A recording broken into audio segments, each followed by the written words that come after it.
കഥ ആരംഭിക്കുന്നത് minister തങ്കപാണ്ടിയെ പരിചയപ്പെടുത്തിക്കൊണ്ടാണ്. Minister തങ്കപാണ്ടി തന്റെ അധികാരം ഉപയോഗിച്ച് ഇല്ലീഗൽ പരിപാടികൾ ചെയ്യുന്ന വ്യക്തിയായിരുന്നു. തനിക്കെതിരെ വരുന്നവരെ കൊല്ലാൻ പോലും തങ്കപാണ്ടിക്ക് ഒരു മടിയുമില്ല. അങ്ങനെയിരിക്കെ മിനിസ്റ്ററിന് ഒരു വിവരമെത്തുകയാണ്. ചെന്നൈയിൽ വളരെയധികം വില കൂടിയ ഒരിടത്ത് കുറേയധികം സ്ഥലം കിടപ്പുണ്ട്. വർഷങ്ങളായി ആർക്കും അറിയാതെ കിടക്കുന്ന ഒരു ക്ഷേത്രത്തിന്റെ കീഴിലുള്ള ഭൂമിയാണത്. ക്ഷേത്രത്തിലെ ട്രസ്റ്റികൾക്കോ മറ്റുള്ളവർക്കോ ആ ഭൂമിയെപ്പറ്റി ഒരറിവുമില്ല. ക്ഷേത്രത്തിന് വേണ്ടി ആ ഭൂമി വളരെ വർഷങ്ങൾക്ക് മുമ്പ് ദാനം ചെയ്യപ്പെട്ടതായിരുന്നു. ദാനം ചെയ്തവരുടെ കുടുംബാംഗങ്ങൾ പോലും ഇപ്പോൾ നാട്ടിലില്ല. അവരൊക്കെ വിദേശത്ത് പോയി സെറ്റിൽ ചെയ്തവരാണ്. അവരുടെ കൊച്ചുമക്കൾക്കോ മറ്റുള്ളവർക്കോ നാട്ടിൽ ഇത്തരത്തിൽ അവർ ക്ഷേത്രത്തിന് ഭൂമി ദാനം ചെയ്തിട്ടുണ്ട് എന്ന് പോലും അറിയുകയുമില്ല.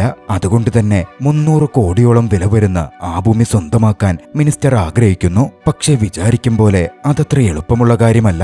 ആ ഭൂമിയുടെ പട്ടയം ഇപ്പോഴും ക്ഷേത്രവുമായി ബന്ധപ്പെട്ടിട്ടുള്ള ലോക്കറിലാണുള്ളത്. പട്ടയം പുറത്തെടുത്ത് അത് അവരുടെ പക്കൽ കിട്ടണം. എന്നാൽ മാത്രമേ ആ ഭൂമി മിനിസ്റ്റർക്ക് സ്വന്തമാക്കാൻ സാധിക്കുകയുള്ളൂ. മിനിസ്റ്റർ എന്തായാലും അതിനുവേണ്ടി ശ്രമിക്കാൻ തീരുമാനിക്കുന്നു. കഥ അവിടെ നിന്നും ആ ക്ഷേത്രത്തിലേക്ക് നീങ്ങുകയാണ്. തേനി ഡിസ്ട്രിക്റ്റിലെ കോംബൈ എന്ന് പറയുന്ന ഗ്രാമത്തിലായിരുന്നു ആ ക്ഷേത്രമുണ്ടായിരുന്നത്. കുറച്ച് മാസങ്ങൾക്ക് ശേഷം ആ പ്രദേശത്തെ സർക്കിൾ ഇൻസ്പെക്ടറായ മുത്തുവേൽ SP-യുടെ ഓഫീസിലെത്തി. താൻ റിസൈൻ ചെയ്യുന്നു എന്ന് പറഞ്ഞായിരുന്നു വരവ്. പക്ഷേ SP അതിന് കാര്യകാരണങ്ങൾ ചോദിക്കുകയാണ്. SP-യുടേതടക്കം കുറെ കാര്യങ്ങളിൽ മുത്തുവേലിന് പങ്കുള്ളതുകൊണ്ട് മുത്തുവേലിനെ റിസൈൻ ചെയ്യാൻ SP സമ്മതിക്കുന്നില്ല. എന്നിരുന്നാലും റിസൈൻ ചെയ്യാനുള്ള കാര്യകാരണങ്ങൾ വിശദീകരിച്ച് എഴുതിക്കൊണ്ടുവരുവാൻ SP ആവശ്യപ്പെടുന്നു. മുത്തുവേൽ തന്റെ ഓഫീസിലെത്തി അതിനെപ്പറ്റി എഴുതാൻ തുടങ്ങുകയാണ്. 3 മാസം മുമ്പായിരുന്നു മുത്തുവേൽ ആ ഗ്രാമത്തിലേക്ക് എത്തുന്നത്. മുത്തുവേലിന്റെ വീട്ടിലേക്ക് സാധനമിറക്കുന്ന കൂട്ടത്തിൽ മുത്തുവേലിന്റെ മകളുടെ മുകളിലേക്ക് അലമാര വീണ് മകൾ മരണപ്പെടേണ്ടതുപോലുമായിരുന്നു. അന്ന് മുത്തുവേലിന്റെ മകളെ രക്ഷപ്പെടുത്തിയത് സാധനങ്ങൾ ഇറക്കി വെക്കുവാൻ അങ്ങോട്ടേക്ക് എത്തിയിരുന്ന ആ നാട്ടുകാരൻ സൊക്കനായിരുന്നു. സൊക്കനോട് അന്നേ ഒരു താല്പര്യം മുത്തുവേലിന് തോന്നുന്നുണ്ട്. പിന്നീടാണ് ക്ഷേത്രത്തിന്റെ പട്ടയം അടിച്ചു മാറ്റാനുള്ള ശ്രമവുമായി മിനിസ്റ്റർ കാര്യങ്ങൾ മുന്നോട്ട് നീക്കുന്നത്. അതുകൊണ്ട് തന്നെ ക്ഷേത്രവുമായി ബന്ധപ്പെട്ട് 2 പേരെ പറ്റി വിവരം വേണം. അവരെപ്പറ്റി അന്വേഷിച്ച് റിപ്പോർട്ട് കൊടുക്കാൻ SP-യിൽ നിന്നും മുത്തുവേലിന് കോൾ വന്നു. ആദിയെന്നും കരുണ എന്നുമായിരുന്നു അവരുടെ പേരുകൾ. മുത്തുവേൽ അവരെപ്പറ്റി അന്വേഷിക്കാൻ തുടങ്ങി. ആദിയും കരുണയും അത്രമേലുറ്റ സുഹൃത്തുക്കളാണ്.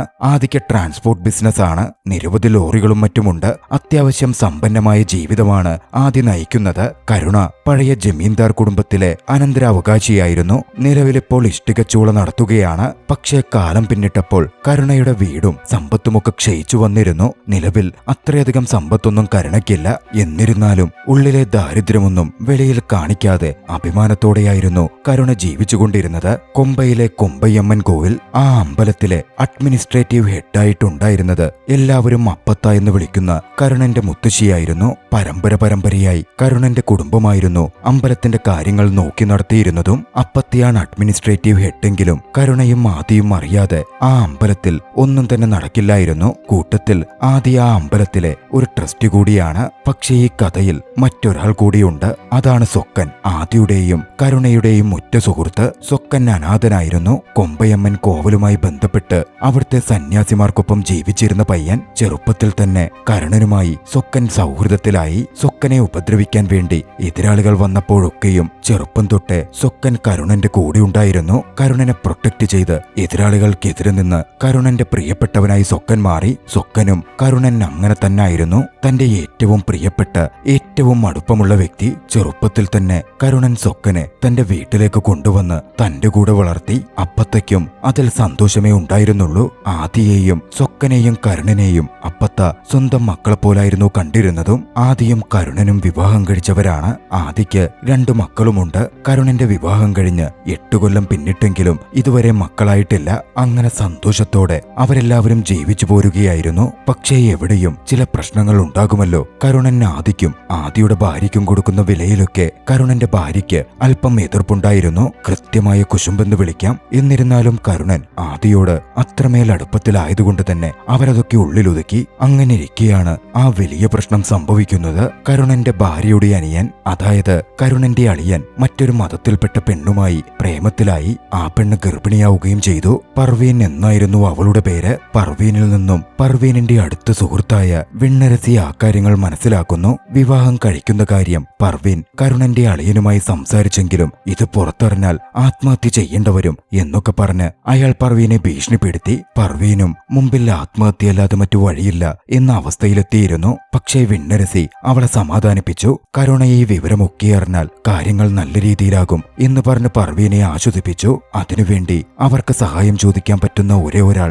വിണ്ണരസിക്ക് പരിചയമുള്ള സൊക്കനായിരുന്നു. സൊക്കൻ വഴി കരുണയെ വിവരമറിയിക്കാൻ വിണ്ണരസി പദ്ധതിയിടുകയാണ്. അതുകൊണ്ട് തോട്ടത്തിലേക്ക് അടുത്ത ദിവസം ഇന്ന സമയത്ത് വരണമെന്നും തനിക്ക് ഒരു കാര്യം പറയാനുണ്ടെന്നും വിണ്ണരസി സൊക്കനെ അറിയിച്ചു. സൊക്കനാണെങ്കിൽ പണ്ട് തൊട്ടേ വിണ്ണരസിയോട് ചെറിയൊരു പ്രണയ താല്പര്യമൊക്കെയുണ്ട്. പോരാത്തതിന് ഒരു പെണ്ണൊരു ആണിന്റെ അടുക്കൽ വന്ന് തനിച്ച് സംസാരിക്കണം, ഇമ്പോർട്ടന്റ് കാര്യമാണെന്നൊക്കെ പറയുമ്പോ പാവം സൊക്കൻ തന്നോട് പ്രേമമാണ് എന്ന് ചിന്തിക്കുകയും ചെയ്തു. അതുകൊണ്ട് തന്നെ വിണ്ണരസി പറഞ്ഞ സമയത്തിനു മുമ്പേ സൊക്കൻ ചെന്നവിടെ കാത്തുനിന്നു. വിണ്ണരസി വന്ന് തന്നോട് പ്രണയം പറയും എന്ന് ചിന്തിച്ചിരുന്ന സൊക്കന് അങ്ങോട്ടേക്ക് പർവീനും കൂടി വന്നപ്പോ ആകെ കൺഫ്യൂഷനായി. പോരാത്തതിന് പർവീന്റെ പ്രണയകാര്യമാണ് സംസാരിക്കേണ്ടത് എന്നതുകൂടി കേട്ടപ്പോ പർവീൻ തന്നെ പ്രണയിക്കുന്നോ എന്ന രീതിയിൽ സൊക്കൻ അതിശയിച്ചു. അത് പറ്റില്ല, ഇതൊന്നും ശരിയാവില്ല എന്ന് തെറ്റിദ്ധരിച്ച സൊക്കൻ പറഞ്ഞതും ആത്മഹത്യ മാത്രം മുമ്പിൽ കണ്ടിരുന്ന പർവീൻ അടുത്തുണ്ടായിരുന്ന കുളത്തിലേക്ക് എടുത്തു ചാടുകയാണ്. മറ്റു വഴിയില്ലാതെ പർവീനെ രക്ഷപ്പെടുത്തുവാൻ വിണ്ണരസി പറഞ്ഞതിൻ പ്രകാരം സൊക്കനും കുളത്തിലേക്ക് ചാടേണ്ടി വന്നു.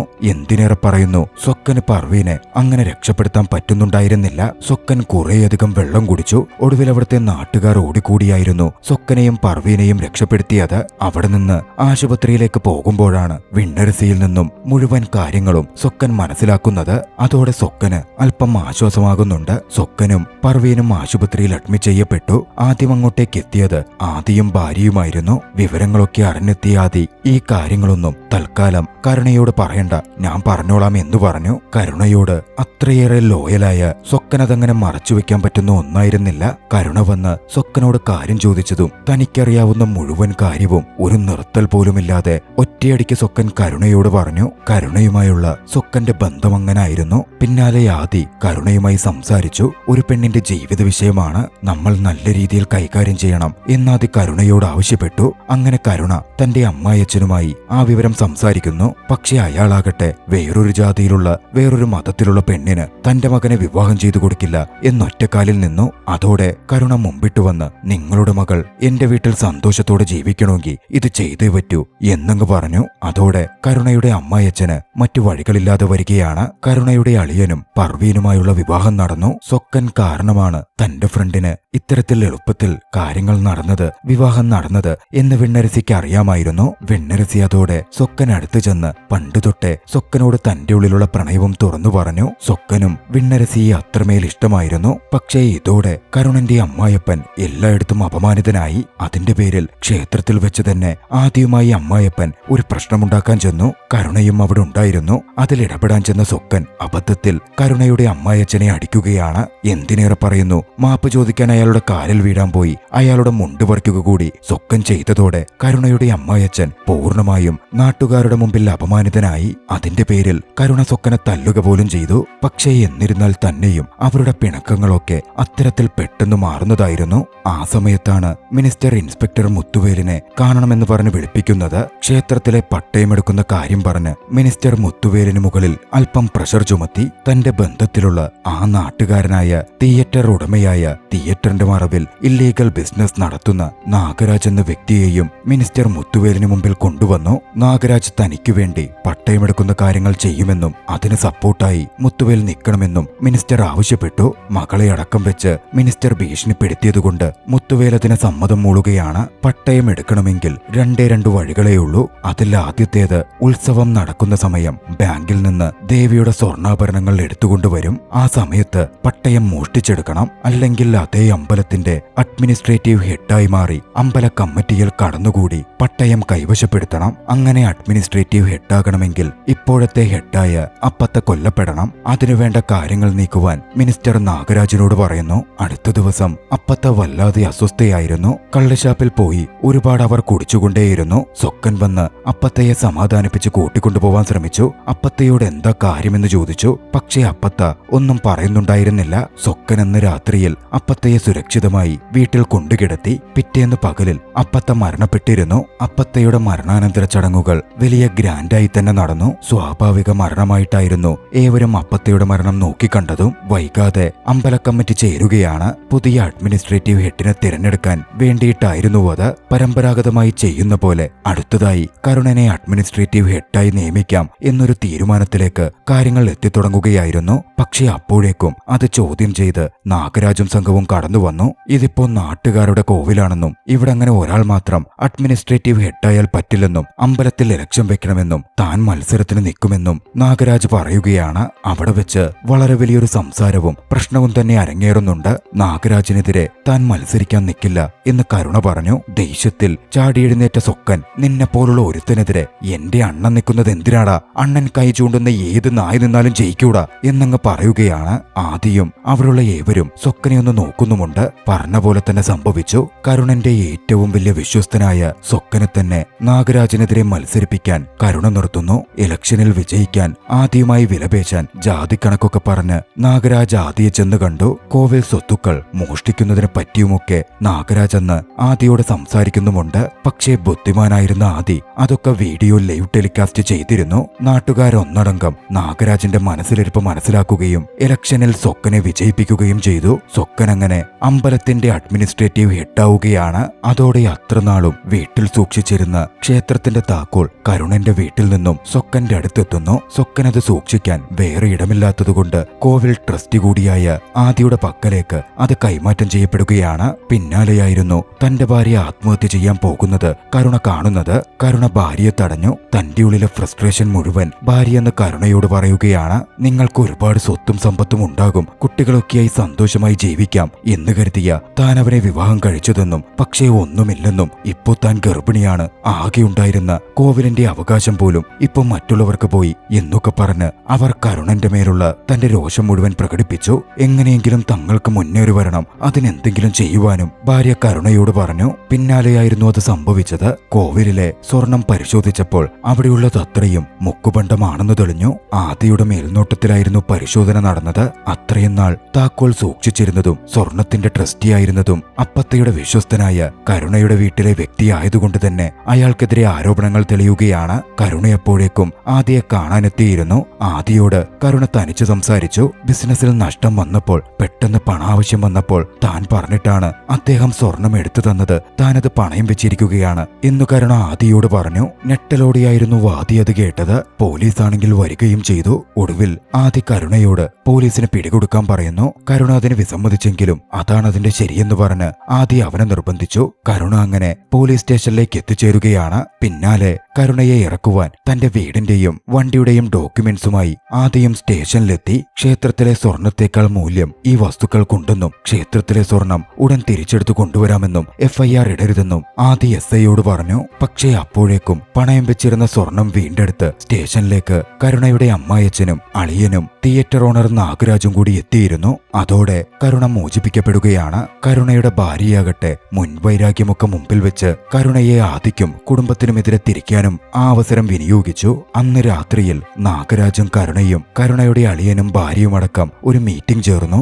ആ മീറ്റിംഗിൽ വെച്ച് നാഗരാജന്റെ ലക്ഷ്യം കരുണ മനസ്സിലാക്കുകയാണ്. പട്ടയം മോഷ്ടിച്ച് നാഗരാജിനെ ഏൽപ്പിച്ച് മിനിസ്റ്ററിന് കൈമാറിയാൽ 20 കോടി രൂപ കരുണയ്ക്ക് കൊടുക്കാം എന്ന് നാഗരാജ് പറയുകയും ചെയ്തു. സൊക്കനിൽ നിന്നുമായിരുന്നു ആ വിവരം അത്രയും കരുണ മനസ്സിലാക്കുന്നതും. ആദ്യമൊക്കെ അത് ശരിയാവില്ലെന്ന് പറഞ്ഞ് കരുണ മാറിയെങ്കിലും പണം ഉണ്ടാക്കണം എന്ന് ആഗ്രഹിച്ചിരുന്ന മകൻ ജനിക്കാൻ പോകുന്നതിന് മുമ്പ് സെറ്റിലാവണം എന്ന് ചിന്തിച്ചിരുന്ന കരുണ നാഗരാജുമായി കൈകോർക്കാൻ തീരുമാനിക്കുന്നു. വരാൻ പോകുന്ന ഉത്സവത്തിന് അമ്പലത്തിന്റെ ലോക്കറിൽ നിന്നും സൊക്കൻ ചെന്ന സ്വർണവും മറ്റു വസ്തുക്കളും എടുക്കുന്ന കൂട്ടത്തിൽ പട്ടയം എടുക്കാനും അത് മോഷ്ടിക്കാനുമായിരുന്നു അവർ പദ്ധതിയിട്ടത്. ആദ്യ ആ സമയം സൊക്കന്റെ കൂട്ടത്തിലുണ്ടെങ്കിൽ കാര്യങ്ങൾ നടക്കില്ല എന്ന് തീരുമാനിച്ച് പല പ്രശ്നങ്ങൾ ഉണ്ടാക്കി ആദിയെ അവിടെ നിന്ന് അകറ്റി നിർത്താനും അവർ തീരുമാനിച്ചിരുന്നു. അങ്ങനെ പദ്ധതി പ്രകാരം പ്ലാൻ ചെയ്ത പോലെ ഒക്കെ നടക്കുകയാണ്. വിഷയമുണ്ടാക്കി ആദിയെ അകറ്റി നിർത്താൻ നോക്കിയെങ്കിലും സ്വക്കൻ ബാങ്ക് ലോക്കറിൽ നിന്നും പട്ടയം എടുക്കുമ്പോഴേക്ക് ആദി അങ്ങോട്ടേക്ക് വന്നെത്തിയിരുന്നു. അതോടെ അവർ പ്ലാൻ ചെയ്ത പോലെ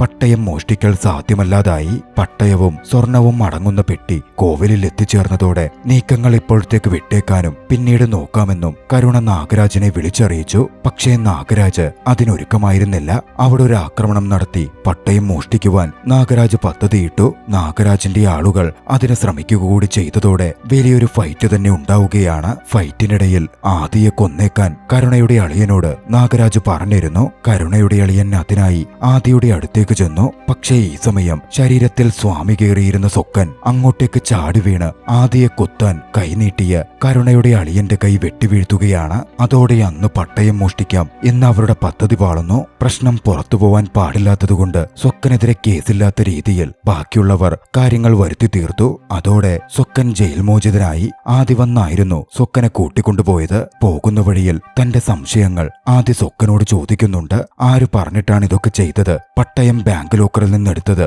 എന്നതടക്കം ആദി ചോദിച്ചെങ്കിലും സ്വക്കൻ മിണ്ടിയില്ല. അതോടെ അത് കരുണയായിരിക്കും എന്ന കാര്യം ആദിക്ക് ഉറപ്പാവുകയും ചെയ്തു. പിന്നീട് മിനിസ്റ്റർ ഒരു മീറ്റിംഗിന് കരുണയെ വിളിച്ചിട്ടുണ്ടായിരുന്നു. ആദിയും അങ്ങോട്ടേക്ക് ചെന്നു. അന്നാണ് പട്ടയം മോഷ്ടിക്കുന്ന കാര്യത്തെപ്പറ്റിയും കരുണയ്ക്ക് പണം ലഭിക്കുന്ന കാര്യത്തെപ്പറ്റിയുമൊക്കെ ആദി മനസ്സിലാക്കുന്നത്. അന്ന് രാത്രിയിൽ ആദിയും കരുണയും തമ്മിൽ സംസാരിക്കുമ്പോൾ കോവിലിന്റെ ഭൂമി ഇത്തരത്തിൽ പണത്തിനു വേണ്ടി ചെയ്യുന്നത് ശരിയാവില്ല എന്ന് പറഞ്ഞ വാക്കുതർക്കം തന്നെ സംഭവിച്ചു. ഇരുവരും തമ്മിൽ അടിയുണ്ടാവാൻ പോയെങ്കിലും സ്വക്കൻ ഇടപെട്ട് രണ്ടുപേരെയും മാറ്റി. കരുണ എന്തു ചെയ്യണമെന്നറിയാതെ ആകെ കുഴപ്പത്തിലായി. മിനിസ്റ്റർ അഡ്വാൻസ് കൊടുത്തു കഴിഞ്ഞു. ആ പണം തിരിച്ചു കൊടുത്താൽ അതോടെ കാര്യങ്ങൾ കുഴഞ്ഞു മറിയും. പണത്തിനാണെങ്കിൽ കരുണയ്ക്ക് അത്രമേൽ ആവശ്യങ്ങളുമുണ്ട്. ഇതിനിടയിൽ നാഗരാജ് ഫോൺ ചെയ്തു. എന്തു വേണമെങ്കിലും ചെയ്തോളൂ, പട്ടയം വേണം, മിനിസ്റ്ററുടെ മുഴുവൻ സപ്പോർട്ടുമുണ്ടാകും എന്നറിയിച്ചു. അതോടെ ആദിയെ കൊലപ്പെടുത്തുവാൻ നാഗരാജും കരുണയും ചേർന്ന് തീരുമാനിക്കുകയാണ്. സ്വക്കൻ ഇക്കാര്യങ്ങൾ ആദ്യമേ മനസ്സിലാക്കിയിരുന്നില്ല. എന്നിരുന്നാലും കരുണയുടെ കൂട്ടത്തിൽ കൊടൈക്കനാലിലേക്ക് പോകുന്നു എന്ന് പറഞ്ഞു കൊണ്ടുപോയപ്പോൾ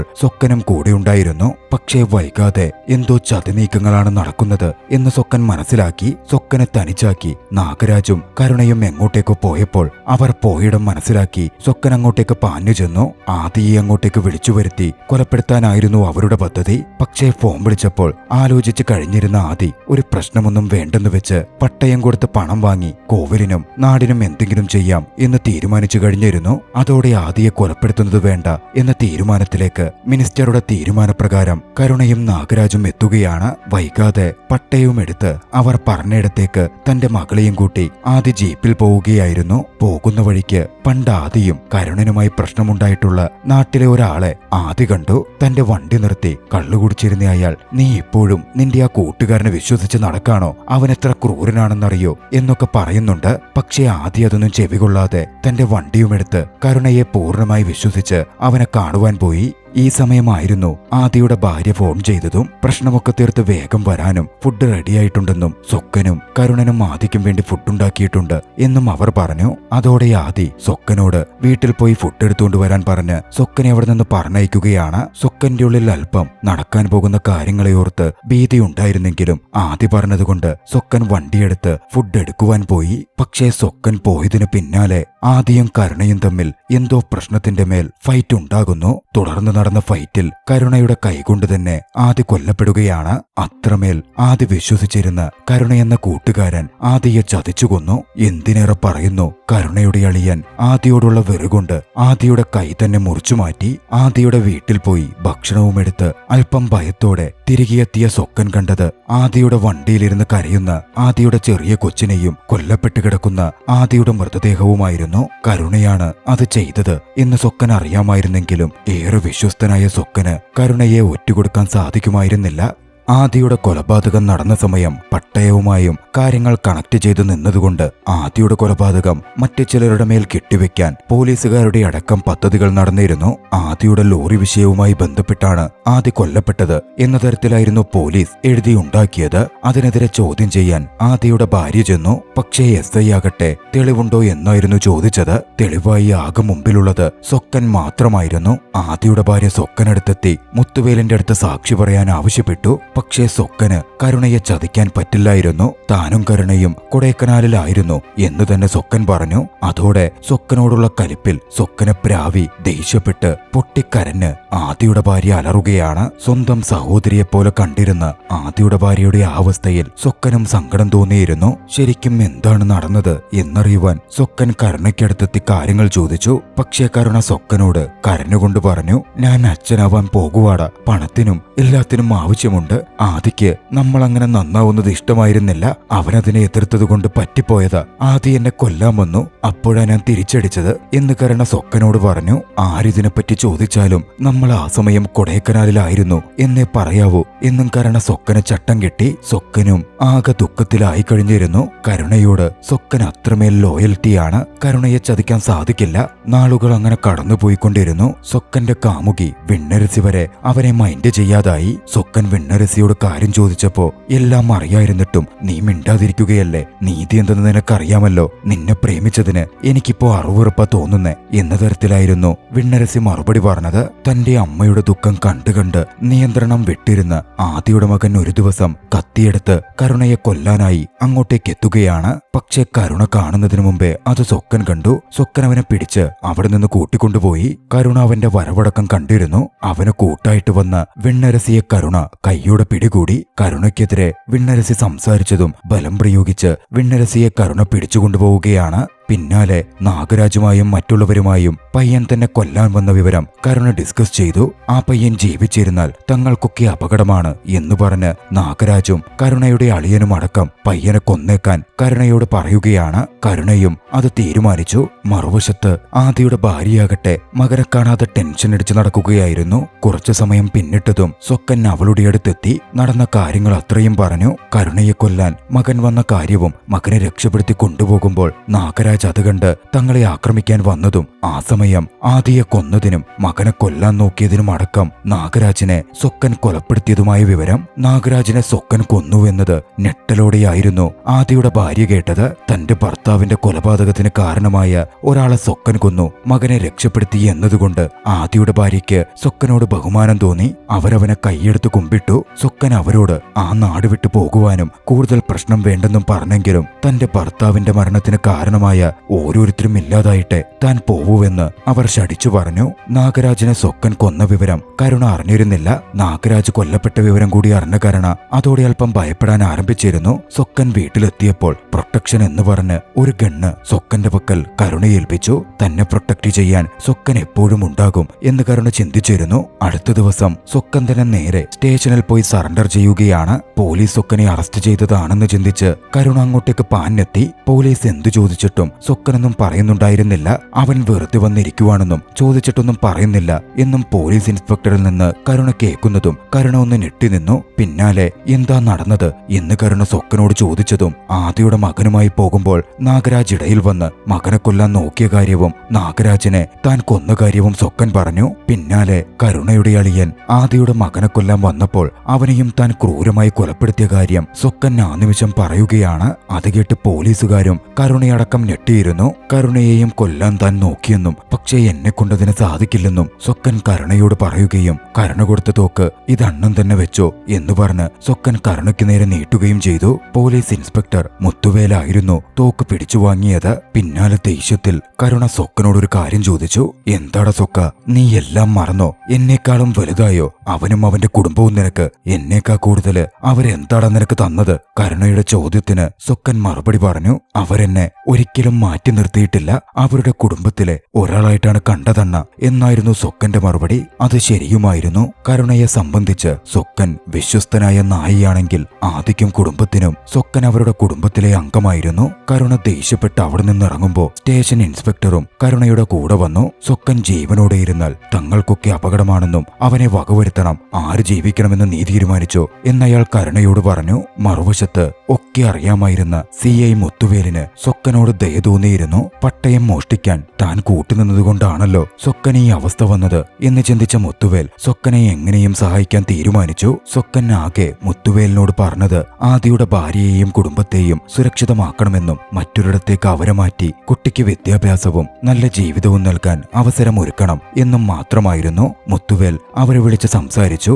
ഒടുവിൽ അവർ ആ നാട് വിട്ടുപോകാം എന്നും സമ്മതിച്ചു. മറുവശത്ത് അളിയന്റെ കൂടി മരണത്തോടെ കരുണ പിടിവിട്ടു നിൽക്കുകയായിരുന്നു. സൊക്കനെ കൊല്ലണം എന്ന് കരുണ തീരുമാനിച്ചു കഴിഞ്ഞു. മിനിസ്റ്ററോട് കരുണ അതാവശ്യപ്പെട്ടു. മിനിസ്റ്റർ CI മുത്തുവേലിനെ വിളിച്ച് കാര്യം പറഞ്ഞെങ്കിലും എൻകൗണ്ടറിൽ കൊല്ലണമെന്നാവശ്യപ്പെട്ടെങ്കിലും മുത്തുവേൽ അതിന് തയ്യാറല്ലെന്നറിയിച്ചു. മുത്തുവേൽ മാറി വരുമ്പോഴേക്കും സൊക്കനെ ഫിറ്റ്നസിനെന്നു പറഞ്ഞ് പ്രശ്നക്കാരായ പോലീസ് ഉദ്യോഗസ്ഥർ അവിടെ നിന്ന് കൊണ്ടുപോയിരുന്നു. സൊക്കന്റെ സുരക്ഷിതത്വം ചിന്തിച്ച് മുത്തുവേൽ സൊക്കന് പിന്നാലെ പാഞ്ഞു ചെല്ലാൻ തുടങ്ങി. പക്ഷേ വഴിയിൽ പോലീസും സൊക്കനും പോയ ഓട്ടോറിക്ഷ മറന്നതും സൊക്കൻ അവിടെ നിന്ന് രക്ഷപ്പെട്ടതുമായിരുന്നു മുത്തുവേലിനെ കാണാൻ സാധിച്ചത്. സൊക്കൻ അങ്ങനെ രക്ഷപ്പെട്ടു പോകുന്ന ആളല്ലല്ലോ. എന്തുകൊണ്ടാണ് സൊക്കൻ രക്ഷപ്പെട്ടത് എന്ന കാര്യം വൈകാതെ വ്യക്തമാവുകയാണ്. പട്ടയവുമായി ആദി കരുണയെ കാണാൻ പോയ സമയത്ത് കള്ളുകുടിയനായ ഒരു പ്രശ്നക്കാരൻ വ്യക്തി കരുണയെപ്പറ്റി വാൺ ചെയ്യാൻ ആദിക്കടുത്തെത്തിയിരുന്നല്ലോ. അയാൾക്ക് ചില വിവരങ്ങൾ അറിയാമായിരുന്നു. സൊക്കൻ ജയിലിലായിരുന്ന ആ സമയം അയാളും അതേ ജയിലിലുണ്ടായിരുന്നു. അയാളിൽ നിന്നും സൊക്കൻ ഞെട്ടിക്കുന്ന ഒരു കാര്യം അറിഞ്ഞു.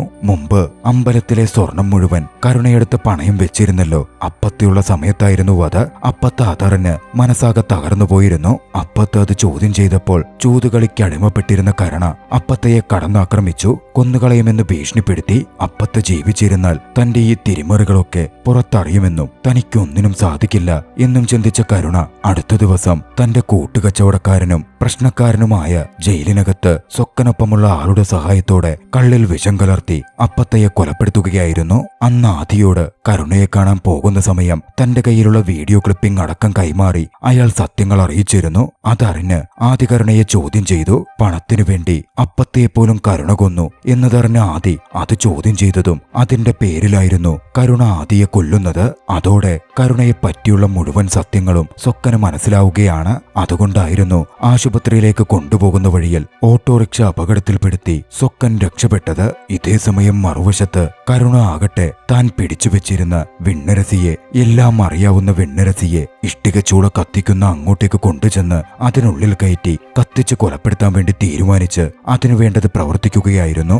ഇഷ്ടികച്ചൂളയ്ക്കുള്ളിലേക്ക് വിണ്ണരസിയെ ഇട്ട ശേഷം മാറി നിന്ന് കരുണയുടെ അടുത്തേക്ക് രക്ഷപ്പെട്ടുവന്ന സൊക്കനെത്തുകയാണ്. എല്ലാ സത്യങ്ങളും അറിഞ്ഞിരുന്ന സൊക്കൻ വേദനയോടെ കരുണയ്ക്ക് എങ്ങനെ ഇതൊക്കെ സാധിച്ചു എന്ന തരത്തിൽ ചോദ്യം ചെയ്തു. ശേഷം കരുണയെ ഒന്നും ചെയ്യാതെ പോലീസിനെ കീഴടങ്ങാൻ വേണ്ടി മടങ്ങിപ്പോവാൻ സൊക്കൻ തയ്യാറായി നിൽക്കുകയാണ്. ഇഷ്ടികച്ചൂള കത്തിച്ചപ്പോൾ അതിനുള്ളിലുണ്ടായിരുന്ന വിണ്ണരസിയുടെ ശബ്ദം സൊക്കൻ കേൾക്കുന്നത്. സൊക്കൻ വളർത്തിയിരുന്ന അവിടുണ്ടായിരുന്ന നായകൾ വിണ്ണരസിയെ സൊക്കന് കാണിച്ചു കൊടുക്കുകയും ചെയ്തു. വിണ്ണരസിയെ സൊക്കൻ രക്ഷപ്പെടുത്താൻ ശ്രമിച്ചതും അവിടെ ഒരു ഫൈറ്റ് ഇറങ്ങിയേറുകയാണ്. കരുണയുടെ ആളുകൾ സൊക്കനെ അടിച്ചു. സൊക്കൻ അവരെയൊക്കെ തിരിച്ചടിച്ച് താഴെയിട്ടു. കരുണ സൊക്കനെ തല്ലാനായി കൈയുയർത്തിയെങ്കിലും സൊക്കനത് സാധിക്കുന്നുണ്ടായിരുന്നില്ല. കരുണ സൊക്കനെ ക്രൂരമായി മർദ്ദിച്ചു. ഒന്നും തിരികെ ചെയ്യാതെ ഒക്കെയും സൊക്കൻ ഏറ്റുവാങ്ങി. അപ്പോഴായിരുന്നു വിണ്ണരസിയെ തിരഞ്ഞിരുന്ന ആദിയുടെ ഭാര്യയും മകനും അങ്ങോട്ടേക്ക് എത്തിച്ചേരുന്നത്. കരുണ ആദിയുടെ ഭാര്യയെയും മകനെയും ആക്രമിച്ചതോടെ അവരെ വെറുതെ വിട്ടേരെ എന്നപേക്ഷിച്ചുകൊണ്ട് കിടന്നിരുന്ന സൊക്കൻ ചാടി എഴുന്നേൽക്കുകയാണ്. സൊക്കൻ കരുണയെ കൊന്നുതള്ളി. ഉറ്റവരായിരുന്ന 3 സുഹൃത്തുക്കൾ അവരുടെ ഓർമ്മകൾ കരുണയുടെ ഉള്ളിലേക്ക് അലയടിച്ചു. പൊട്ടിക്കരഞ്ഞുകൊണ്ട് കരുണയുടെ മൃതദേഹം നോക്കി സൊക്കൻ പറഞ്ഞു, വിശ്വസ്തനായ നായയെപ്പോലെ ആയിരുന്നില്ലേ ഞാൻ? എന്നെയും നിന്നെപ്പോലൊരു മനുഷ്യനാക്കി കളഞ്ഞല്ലോ. അത്രയും കാര്യങ്ങൾ വിശദമായി SP ചോദിച്ചിരുന്ന റിസൈനിങ്ങിന് വേണ്ടിയുള്ള കാരണം കാണിച്ചുള്ള കുറിപ്പിൽ വിശദമായി CI മുത്തുവേൽ എഴുതി. അതുകൊണ്ടുപോയി SPക്ക് മുമ്പിൽ ഹാജരാക്കി. ഈ സംഭവത്തിൽ മുഴുവനായും SPയും മിനിസ്റ്ററും അടക്കം ബന്ധപ്പെട്ടിട്ടുണ്ട് എന്നുള്ളതുകൊണ്ട് അത് വെച്ച് അവരെ ഭീഷണിപ്പെടുത്തുകയായിരുന്നു CI മുത്തുവേലിന്റെ ലക്ഷ്യം. സൊക്കനെ എങ്ങനെയും മോചിപ്പിക്കണം എന്നത് മാത്രമായിരുന്നു മുത്തുവേൽ ആഗ്രഹിച്ചിരുന്നത്. താനിതൊക്കെ വെളിയിൽ വിടാതിരിക്കണമെങ്കിൽ സൊക്കനെ മോചിപ്പിക്കണമെന്ന തരത്തിൽ ഇൻഡയറക്റ്റായി CI SPയെ ചെറുതായൊന്ന് ഭീഷണിപ്പെടുത്തി. മിനിസ്റ്ററുമായും SP സംസാരിച്ചു. തുടർ പ്രശ്നങ്ങളൊന്നുമില്ലാതിരിക്കുവാൻ, ഒക്കെ അതോടെ അവസാനിക്കുവാൻ സൊക്കനെ മോചിപ്പിക്കണമെന്ന് SPയോട് മിനിസ്റ്ററും ആവശ്യപ്പെടുന്നു. അങ്ങനെ മുത്തുവേലിന്റെ ശ്രമഫലമായി സൊക്കൻ മോചിപ്പിക്കപ്പെടുകയാണ്. സൊക്കൻ നാട്ടിലേക്ക് തിരിച്ചെത്തുമ്പോൾ സൊക്കനെയും കാത്തുകൊണ്ട് സൊക്കൻ രക്ഷപ്പെടുത്തിയ കാമുകി വിണ്ണരസി അവിടെ ഉണ്ടായിരുന്നു. വൈകാതെ ഒരപകടത്തിൽ മിനിസ്റ്റർ കൊല്ലപ്പെട്ടു എന്ന വാർത്തയും പുറത്തു വന്നു. ആ ദൃശ്യങ്ങളോടെ ചലച്ചിത്രം അവസാനിക്കുകയാണ്. നിങ്ങൾക്ക് ഈ കഥ ഇഷ്ടമായെങ്കിൽ വീഡിയോ ലൈക്ക് ചെയ്യുക. അഭിപ്രായങ്ങളും നിർദ്ദേശങ്ങളും കമന്റുകളിൽ രേഖപ്പെടുത്തുക. കഴിയുമെങ്കിൽ ചാനൽ സബ്സ്ക്രൈബ് ചെയ്തും കൂട്ടുകാർക്ക് ഷെയർ ചെയ്തു കൊടുത്തും ഞങ്ങളെ സപ്പോർട്ട് ചെയ്യുക. അടുത്ത എപ്പിസോഡിൽ മറ്റൊരു മികച്ച ചലച്ചിത്രവുമായി നമുക്ക് കണ്ടുമുട്ടാം. അതുവരെ ബൈ.